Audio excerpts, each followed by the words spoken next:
Bonjour, mon nom est Sophie Génier. Moi, c'est Alexandre Poulet. Alors moi, ce qui m'a apporté à la danse bachata, c'est suite à un voyage dans les pays tropicaux. J'ai vu des personnes locales qui ont dansé sur la belle musique de la bachata et puis j'ai tout de suite tombé en amour et puis je devais apprendre cette forme de danse-là. Et aujourd'hui, la façon que j'insère la bachata dans ma vie, c'est que je vais parfois danser à titre de bénévole dans des centres de personnes âgées, différentes formes de danse sociale, dont la bachata. Il y a beaucoup... généralement, les professionnels passent par le côté compétition en premier.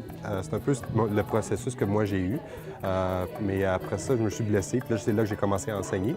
À partir de là, j'ai commencé à pratiquer, à faire des spectacles. Donc, j'ai dansé à Vancouver, à un mariage. J'ai dansé à Montréal. On va dans des soirées gala, des soirées de levée de fonds, des mariages, toutes des occasions joyeuses, généralement. Donc, on fait partie du spectacle. Souvent, c'est des thèmes qui sont reliés à l'amour. Ça peut être joyeux ou triste, tout dépendant. Est-ce qu'on parle de passion, d'infidélité, de séparation?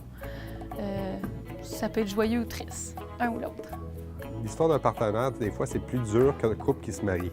Donc, il y a une question de but, dans quoi qu'on se lance. Est-ce qu'on veut compétitionner? Est-ce qu'on veut faire des spectacles? Est-ce qu'on veut juste danser par plaisir? Après ça, il y a l'horaire qui doit fonctionner aussi. Puis il y a aussi, ça devient souvent, le ou la partenaire devient souvent comme un de tes meilleurs amis parce que tu passes tellement de temps avec. Donc, Sophie et moi, je peux te dire qu'on est des très, très bons amis.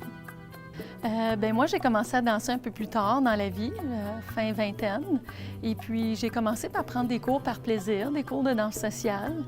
Et puis, de fil en aiguille, la bachata est venue sur mon chemin. Et puis maintenant, j'enseigne la danse dans les écoles secondaires.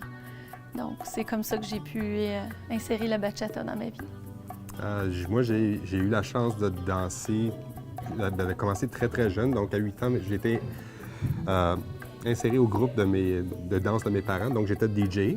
Après ça, de fil en aiguille, j'ai commencé à faire de la compétition. Lorsque je me suis blessé, j'ai commencé à d'enseigner toutes les différentes danses latines.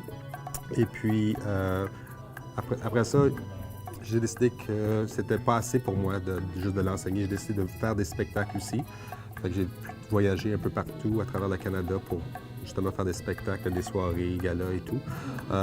Maintenant, si j'aurais des conseils à donner, je pense que je dirais à la personne intéressée, il ne faut pas s'arrêter à un type de danse. Il faut apprendre, parce que c'est tellement un domaine difficile qu'il faut être en mesure que lorsqu'il y a une offre qui s'approche à toi, il faut que tu sois en mesure de dire oui, je peux le faire.